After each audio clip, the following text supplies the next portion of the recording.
네, 오늘 부모로서 자녀에게라는 말씀 제목으로 함께 은혜를 나누도록 하겠습니다. 다소 이게 하나님의 말씀이 이제 나는 자녀를 다 키웠기 때문에 해당되지 않는데라고 생각하실 수 있는데 아닙니다. 네, 지금도 계속되고 있습니다. 네, 오늘 말씀을 듣고 내가 부모로서 자녀를 어떻게 대해야 될지 조금 새롭게 생각하는 시간이 되었으면 좋겠습니다. 자, 하나의 이야기로 오늘 말씀을 좀 시작하려고 하는데요, 잘 들어보시면 좋을 것 같아요. 자, 여느 때처럼 아침에 씻고 있는 중이었습니다. 갑자기 어디선가 아이의 울음소리가 들립니다. 울고 있는 아이를 달래는 엄마의 모습이 보이고, 처음엔 아무렇지 않았는데 계속해서 아이가 울자 울음을 그치지 않는 아이의 모습을 보면서 갑자기 마음속에서 분노와 화가 치밀기 시작했습니다. 그리고서는 너 지금 뭐 하는 거야? 얼른 뚝 그치고 어린이집 갈 준비 안 해? 라는 강한 어조의 말투가 공기 중으로 퍼져나가게 됩니다. 화가 섞인 목소리를 들은 아이는 그 순간 울음을 그치고 아빠의 눈치를 보면서 화장실로 쪼르르 들어갑니다. 그때 아내는 아빠를 조용히 불러서 이야기합니다. 아니, 당신이 피곤하면 짜증내는 것처럼 아이도 똑같이 피곤하면 짜증나는 게 당연한데 왜 그걸 이해 못하고 왜 아이를 다그치냐? 라는 아내의 말에 아빠는 그 순간 아차 싶습니다. 아이가 피곤해서 짜증이 난 걸 이해 못하고 아빠한테 혼이 나니 그 어린아이가 얼마나 억울하고 속상했을까요? 자, 사랑하는 여러분, 방금 들은 이야기는요, 제 얘기가 아닙니다. 언제 어디서나 예외 없이 모든 가정에서 늘상 일어나는 일이 바로 이 이야기입니다. 조금 나이와 연령대가 다를 뿐이지 모든 가정에서 늘상 일어나고 있는 일이죠. 자, 5월은 가정의 달이라서 우리가 가족을 생각하고 소중히 여길 수 있는 행복한 달입니다. 그런데 반대로 이 슬픈 현실이 적나라하게 드러나는 달이기도 해요. 왜냐하면 우리의 실제가 드러나기 때문입니다. 주요 요인으로는 부모님들이 가정에서 내가 그래도 크리스찬인데, 그리스도인인데 그리스도인답게 살아내지 못하는 모습을 통해서 나타난다고 합니다.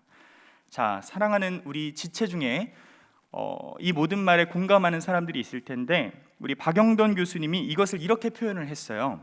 가정에서 신자 노릇하기가 가장 힘들다. 가정에서는 가면이 통하지 않기 때문이다 라고 표현했습니다. 맞습니다. 특히나 목회자라는 타이틀을 가지고 있는 저로서는 더욱 이 말에 공감이 되더라고요. 자, 많은 부모들이 자녀를 어떻게 양육해야 될지에 대해서 수많은 고민을 하면서 살아갑니다. 우리 여기 계신 저보다 연배가 높으신 우리 인생의 선배님들도 지금도 우리 자녀를 내가 어떻게 해야 되지? 자녀를 키워놨지만 늘 근심 걱정하면서 이 새벽에 나와서 꼭 자녀를 위해서 기도하시죠. 그만큼 우리가 자녀에 대한 걱정은 죽을 때까지 평생인 것 같습니다. 그래서 요새 신세대 부모님들을 보게 되면요, 인터넷을 보고 또 서점에 가면 이렇게 하면 우리 아이 자존감 높아진다, 이렇게 하면 우리 아이들 바르게 자란다 등의 내용의 정보들을 쏙쏙 해내어서 아이들을 양육하는 모습을 우리가 볼 수 있어요. 저도 마찬가지입니다. 그런데 이 전문적인 지식으로 자녀를 양육한다라는 것이 결코 쉽지가 않습니다. 왜냐하면 우리 부모님들에게도 감정이라는 것이 존재하기 때문이죠. 내가 이성적으로 판단을 하고 자녀를 양육하기보다는 앞서 말씀드렸던 것처럼 순간적인 화나 또는 분노에 집어삼킴 당하는 순간이 더 많기 때문입니다. 자, 이를테면 이런 거죠. 운전을 하고 가고 있어요. 근데 갑자기 내가 잘 운전하고 가고 있는데 차가 끼어듭니다. 그럼 순간적으로 분노가 치밀 때가 종종 있죠. 자, 그러다면 그런 순간에 화를 다스린다는 것은 좀처럼 쉬운 일이 아닙니다. 따라서 우리가 아이를 양육하고 훈육을 하고 기르는 데 있어서 목적이 중요해요. 어떻게 하면 이 아이를 바르게 자라게 할 수 있을까? 자, 그렇다면 하나님께서는요, 왜 사람을 가정에 보내셔서 가정에서 태어나게 하시고 자라게 하셨을까요? 자, 죄로 인해서 인간이 타락한 후에 모든 사람은 하나님의 뜻대로 살아갈 수가 없게 되었습니다. 근데 에베소서 2장 10절 말씀에서처럼 하나님께서 가정을 주신 것은 자녀가 가정 안에서 부모를 통한 가르침을 통해 선한 일에 적합한 참된 사람이 되도록 하기 위함이었어요. 그래서 하나님께서 가정에 사람을 보내주시고 가정을 세우신 겁니다. 자, 그런데 오늘 본문 말씀을 보니까 아비들아 너희 자녀를 노엽게 하지 말고 라고 기록이 되어 있죠. 자, 현대인의 성경에 보면 조금 더 디테일하게 나옵니다. 부모들은 자녀의 감정을 건드려 화나게 하지 말고 라고 기록이 되어 있고요. 또 공동 번역에 보게 되면 어버이들은 자녀의 마음에 상처를 입히지 말고 라고 기록을 하고 있습니다. 여기 있는 다음 세대 친구들 지금 마음으로 공감할 수도 있어요. 맞아, 우리 부모님이 나한테 그랬는데. 아이들은요, 부모의 감정 폭격에 화가 나도 그 분노를 표현할 수 있는 힘이 없습니다. 그 분노가 쌓이면서 점차 우리 자녀들이 어떻게 되는지 아십니까? 성품 자체가 계속해서 굽어요. 그리고 그 굽은 성품으로 자라게 됩니다.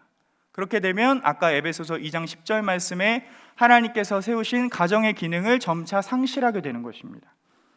자, 더군다나 이 기능을 한층 오해할 수 있는 소지를 나타낼 수 있는 부분이 있는데요, 바로 지혜를 전달하는 잠언에서의 자녀관에서 오늘 말씀은 사실 상충이 되는 부분이 많습니다. 잠언 19장 18절에 보게 되면 징계라는 단어가 나오게 되는데 이 징계는 처벌하다의 의미를 가지고 있어요.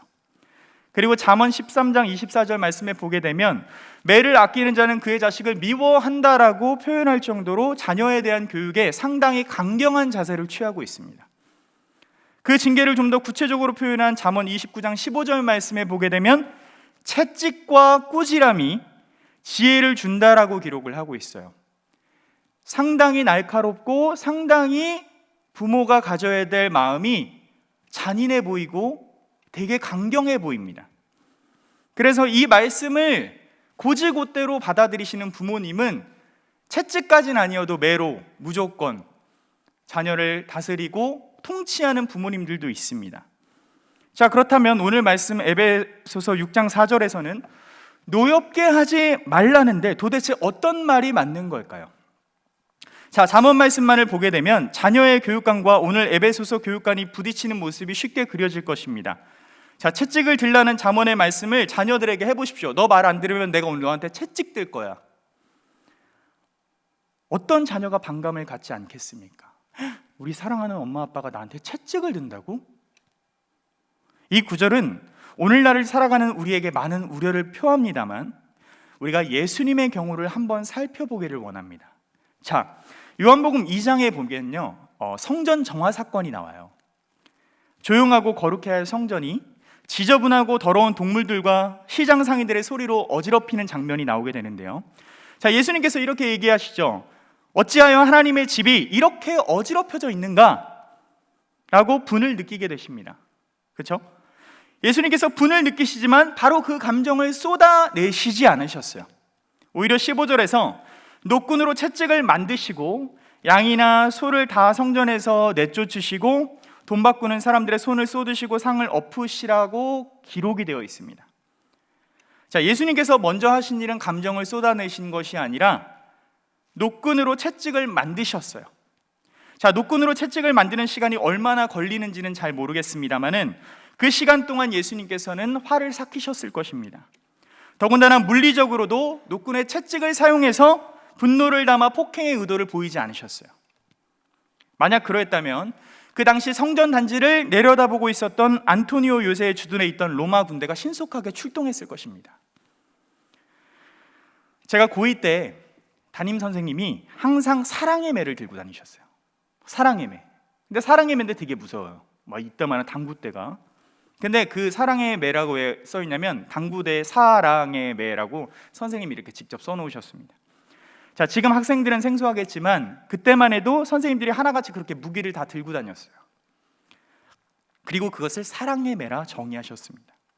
그리고 선생님이 이렇게 설명하셨어요. 나는 무슨 일이 있어도 이 사랑의 매로만 너희들을 체벌할 거야.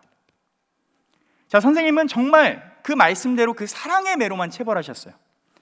뭐 손찌검을 한다거나 욕을 한다거나 당신의 감정을 우리한테 쏟아붓지 않으셨습니다. 저희가 잘못하면 그냥 사랑의 매로만 맞았어요.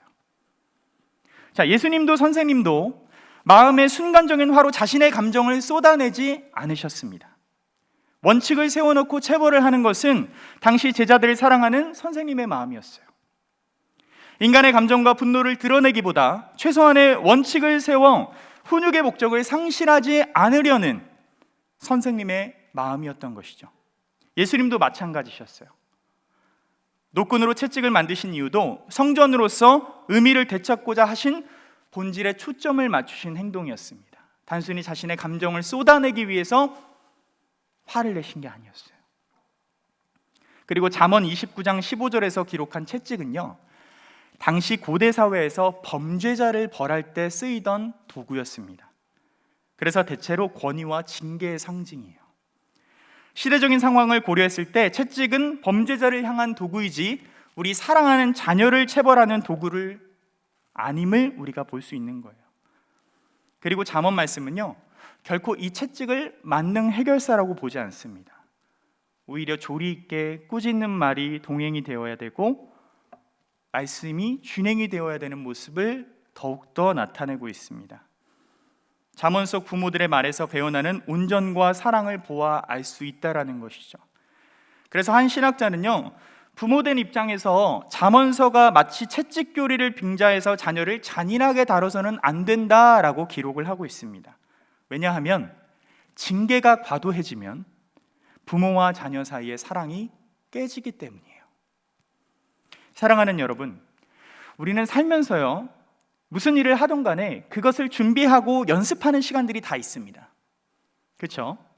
그런데 부모가 되어가는 과정만큼은 연습이 없어요. 아이가 뱃속에서 자리를 잡는 순간부터 우리에게는 부모라는 라이센스가 주어지게 됩니다. 연습 없이 바로 실전이에요. 그래서 서툴고 실수하고 자책하죠. 앞서 말씀드린 것처럼 아이를 울리기도 합니다. 아무리 많은 정보가 쏟아지고 아이를 이렇게 키워야 한다, 저렇게 키워면 좋다는 수많은 정보가 쏟아지는 시대를 우리는 살고 있지만 막상 우리 뜻대로 되지가 않아요. 따라서 우리의 미숙함과 연약한 상태로 잠언 말씀을 고지고대로 받아들이게 되면 아동학대도 일어나게 되는 것이고 성경을 단순히 문자적으로 해석하는 안타까운 일들도 일어나게 될 것입니다. 자, 오늘 말씀의 후반절에 기록된 자녀를 노엽게 하지 말고 교훈과 훈계로 양육하라는 참된 의미는요, 자녀가 정당하게 혼나기보다 그것과 상관없이 분을 일으키거나 잘못한 정도를 넘어 체벌함의 그 마음에 분이 일어나는 것을 의미하는 거예요. 다시 말해서 내가 분노하는 감정을 제어하지 못한 상태에서 자녀에게 우리의 생각과 가르침을 강요한다라는 것입니다. 근데 그런 것이 아이들에게는, 우리 자녀들에게는 상처로 남는다는 거예요. 더 나아가서는 참된 하나님의 형상으로 이끌어가야 될 하나님이 세우신 그 가정 가운데 그 가정의 기능이 상실됨과 동시에 오히려 그 하나님의 형상이 파괴될 가능성이 높다라는 것입니다. 자, 부모 교육 전문가인 이명주 박사가 이렇게 말했어요. 좋은 부모란 어른다운 부모고 좋지 못한 부모는 아이 같은 부모라고 이야기합니다. 근데 아이 같은 부모는 어떤 부모냐면 시시각각 변하는 부모예요. 어른다운 부모는 일관성 있게 임하는 부모라고 합니다. 이 사실을 오늘 말씀 후반절에 적용을 하게 되면 주의 교훈과 훈계로 양육하라, 우리 삶에서 일관성을 가지고 주님의 사랑이 담긴 훈계와 조언과 충고로 키우라는 것입니다. 일관성 있게. 그리스도께서는 우리의 삶의 변수까지도 포용하실 만큼 우리를 사랑하셨고 지금도 그 사랑이 계속되어지고 있습니다.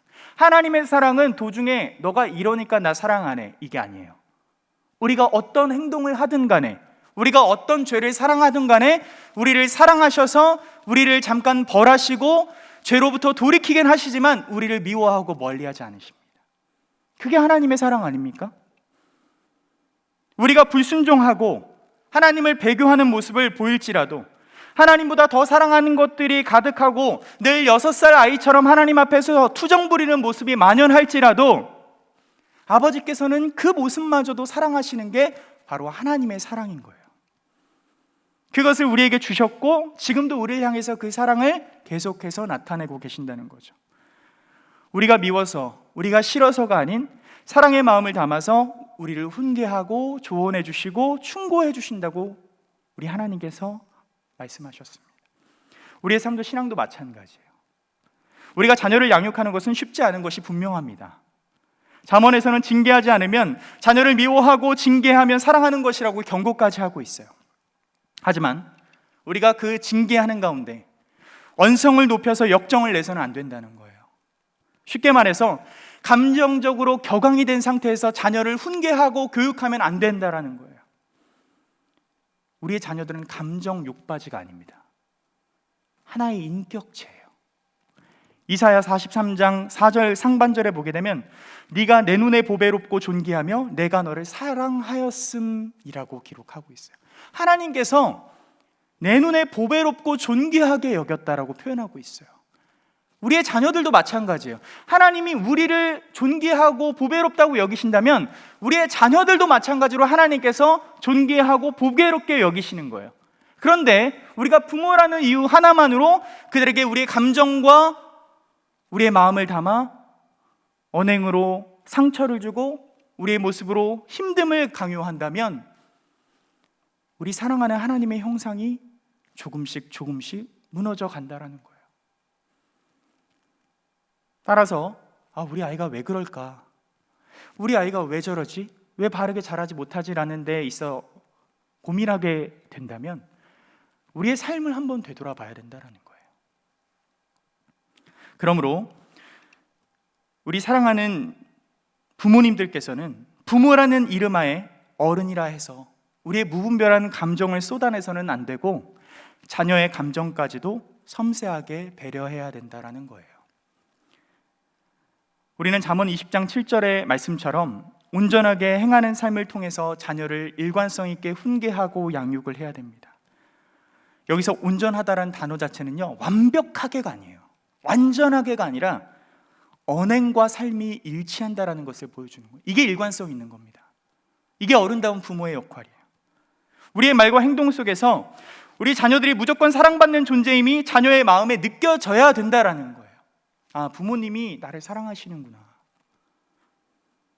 자녀들은 엄마의 얼굴을 보면서요, 선악을 배우고요, 아빠의 얼굴을 보면서 사랑과 정의를 배웁니다. 자녀들에게 있어 부모는 전지전능한 슈퍼맨과도 같은 존재예요. 그러므로 자녀들이 사람답게 생각을 하고 하나님의 형상으로서 참된 형상을 이루기 위해서는 우리 사랑하는 부모가 중요하다라는 것입니다. 쉽게 말해서 자녀들에겐 부모가 진리인 거예요. 전문가들 연구 가운데서요, 사랑하는 자녀가 장성해서 부모의 기독교 신앙을 뒤이은 청년들을 인터뷰를 했습니다. 근데 그들이 신앙의 길을 걸어갈 수 있었던 가장 핵심의 요인이 무엇인지 아십니까? 그것은 교회 출석이나 가정 예배나 엄격한 훈육이 아니었다고 해요. 오히려 부모에게 내가 무슨 말을 털어놓아도 여전히 내가 부모한테서 사랑을 받고 있다라고 느끼는 그 마음을 느꼈던 것이 주된 요인이라고 합니다. 내가 어떤 말을 할지라도 부모님은 나를 사랑해 라는 그 감정이 대부분의 장성한 청년 또 장성한 기독교인들에게 크나큰 신앙의 요인이 되었다는 거예요. 잠언 말씀에서도 지혜를 자녀에게 물려주어 자녀가 이것을 자신의 것으로 삼을 수 있을까에 대한 부분에서 잠언 4장 4절에서 아버지가 내게 가르쳐 이르기를 내 말을 내 마음에 두라 라고 고백하고 있는 그 말씀처럼 우리는 온전하게 행하는 자가 의인이라 그의 후손에게 복이 있음을 고백하고 있음을 우리는 잠언 말씀을 통해서도 바라볼 수 있습니다. 사랑하는 여러분, 마지막 이야기를 하고 제가 오늘 말씀을 좀 마치려고 하는데요, 저는 목회자 집안에서 태어났습니다. 감사한 것도 많지만 저도 제가 목사가 돼 보니까 엄청 바쁘더라고요. 그러다 보니까 아버지의 목회로 인해 사실상 아버지의 부재가 참 많았습니다. 아버지와 많이 대화할 시간도 없었고, 그렇다고 여행을 자주 간 것도, 심지어 저녁 식사를 자주 할 수 있었던 것도 아니었어요. 그렇게 아버지와의 그런 유대 없이 이렇게 자라고 있는데 한창 이제 사춘기가 되었을 때였어요. 사춘기가 되다 보니까 부모님이 제 모습이 이렇게 마음에 들지 않았나 봐요. 그래서 저희 부모님이 저를 이제 훈육한답시고 가정 예배를 드리기 시작했어요. 근데 월요일마다 가정 예배를 드렸는데 말이 가정 예배지 그 시간은 성경적 가치관을 가장한 아버지의 잔소리 시간이었습니다. 저는 그 시간이 너무나도 싫었어요. 왜냐하면 예배만 드리면 그 말씀을 통해서 저를 훈계하고 훈육하는데 나중에 그 나를 부모님이 사랑해서가 아니라 감정적으로 저를 훈육한다라는 게 느껴졌기 때문에 제 마음속에서는 내가 하나님의 사랑을 깨닫고 돌이켜야 되겠구나, 이게 아니라 진짜 가정 예배 드리기 싫다. 그리고 나중에 하나님까지 원망하더라고요. 나중에는 가정 예배 시간을 피하기 위해서 그 시간에만 약속 시간을 꼭 잡았습니다. 자, 아버지와의 그런 유대감이 없는 상태에서 성인이 되었고, 저는 부모의 마음을, 또 부모는 저의 마음을 서로 헤아리지 못한 채 20대 후반을 이렇게 보내고 있었어요. 여느 때와 같이 일반 가정에서처럼 저는 어머니와 심한 다툼을 벌이고 있었고, 아버지께서 그 가운데 중재에 나섰습니다. 그때 아버지께서 제 얘기를 듣고 어머니의 얘기를 들으면서 아버지가 딱 한마디를 저한테 하셨어요. 정민아, 미안하다. 정민아, 미안하다. 그 말씀을 딱 저한테 하시는 거예요. 근데 그 말에 왠지 모르게 저도 막 눈물이 나는 거예요. 잘 모르겠습니다. 그런데 그냥 눈물이 났어요. 그런데 그 미안하다는 말 속에 20년 넘게 아버지께서 저에게 표현하지 못했던 진심이 느껴졌습니다. 그간 아버지의 성향으로 인해 무뚝뚝한 분이시다 보니까 표현하지 않으셨어요. 그냥 가끔 문자로만 사랑해 정도였지 정민아 사랑해라는 말을 한 번도 직접적으로 들어본 적이 없습니다. 물론 아기 때는 하셨겠죠. 그런데 그날따라 그 말에 아버지의 진심이 느껴졌습니다. 그동안 말 못했던 아버지의 진심이 저의 가슴을 울렸던 거예요. 왜냐하면 아버지께서 그제서야 저를 있는 그대로로 봐준다라는 마음이 제 안에 들었기 때문이에요. 아버지의 자존심, 아버지로서의 역할, 내가 목회자다운 목회자, 내가 이렇게 해야만 이 아이가 바르게 자랄 거야. 내가 목회자이기 때문에 이 아이를 이렇게 키워야만 이 아이가 하나님 보시기에 기뻐할 거야. 다른 사람들 보기에 손가락질 당하지 않을 거야 라는 그 욕심을 내어버리신 아버지의 고백이었기 때문이죠. 아버지가 그때 처음으로 저한테 미안하다고 하셨어요. 27년 만에. 사랑하는 여러분, 잠언 4장 3절 말씀에 나도 내 아버지에게는 아들이었고 내 어머니 앞에서도 하나뿐인 귀여운 자식이었다라는 표현의 고백처럼 부모는 자녀들에게 무조건 사랑받는 존재임을 자녀에게 말과 행동으로서 나타내야 합니다. 그리스도께서 우리를 사랑하신 것 같이 그와 동일한 마음으로 훈육하고 징계해야만 합니다. 인간의 사랑에는 반드시 한계가 있어요. 그러나 그리스도의 사랑은 영원합니다. 그 사랑의 마음으로 자녀를 가르치는 것이 바로 주님의 정신인 것이죠. 자녀를 우리의 소유가 아니라, 부모의 소유가 아니라 하나님의 소유로 대하십시오. 하나님의 한 소중한 인격체로 대하십시오. 그리할 때 우리의 가정이 살아나고, 우리 가정 안에서 방황하고 고민하던 우리 사랑하는 자녀들이 하나님의 사랑이 무엇인지 조금씩 깨닫게 되어질 것입니다. 사랑하는 여러분, 혹시 분재 아십니까? 분재 잘 아시죠? 살아있는 식물을 자유롭게 자라도록 내버려두지 않고 성장 억제제를 주고 구리철사로 온몸을 칭칭 감아서 자기가 원하는 모습이 되도록 키우는 식물이 바로 분재입니다. 혹시 우리가 이처럼 자녀를 분재처럼 키우고는 있지 않습니까? 자녀가 우리가 원하는 모습으로 자라도록 이렇게 저렇게 다그치면서 살고 있지 않습니까? 공부를 잘한다고 해서 사랑하지 마십시오. 좋은 직장에 취업했다고 사랑하지 마십시오. 오히려 반대로 공부를 못해도 이 아이가 커서 뭐가 되려고 그래도 사랑하십시오. 하나님께서 우리가 공부를 잘해서 능력이 대단해서 사랑하신 것이 결코 아님을 기억하셔야 합니다. 그냥 사랑하셨어요. 그저 사랑하셨어요. 조건이 있어서 사랑하신 것이 아니라 그저 아버지께서 우리를 한없이 품어주시고 사랑하셨습니다. 영원 전부터 당신의 자녀로 삼아주셨고 사랑하신 것처럼 자녀를 더욱더 깊이 사랑해야만 합니다. 그것이 하나님께서 우리를 통해 가정을 세우신 원리예요. 주님의 당부를 따라 온전한 사랑으로 자녀를 양육하시기를 소망합니다. 부디 분재처럼 자녀를 키우지 마시고 있는 모습 그대로 사랑하시고, 지금도 늦지 않았어요. 나는 우리 자녀들이 장성해서 다 커서 이제 분가했는데, 아니에요. 지금도 이 말씀은 계속되어지고 있습니다.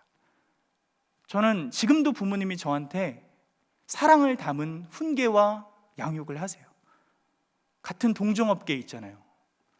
이렇게 목회해야 된다, 저렇게 목회해야 된다. 근데 그게 옛날엔 잔소리처럼 느껴졌는데 그게 지금은 사랑으로 느껴져요. 그래서 예전에는 아버지가 말씀하시면 안 들어 이랬는데, 지금은 아버지가 얘기하시면 그것을 듣고 기억하고 심지어 필요한 건 메모까지도 합니다. 나중에 후회하지 않도록 지금 마음을 다해 사랑해 주십시오. 그 아이가 늙어서 노인이 되었을 때도 부모인 우리를 생각할 때마다 그리움의 눈물이 흘리도록 그렇게 한없이 사랑해 주시기를 바랍니다. 아버지께서는 우리가 당신의 자녀를 당신의 자녀답게 길러주기를 우리에게 부탁하셨어요. 부디 주님의 당부를 따라 한없는 사랑으로 자녀를 바라보시고, 자녀를 위해서 기도하시고, 자녀를 위해서 끊임없이 사랑하시는 우리 사랑하는 계명교회 공동체 여러분들이 되시기를 주님의 이름으로 축복합니다.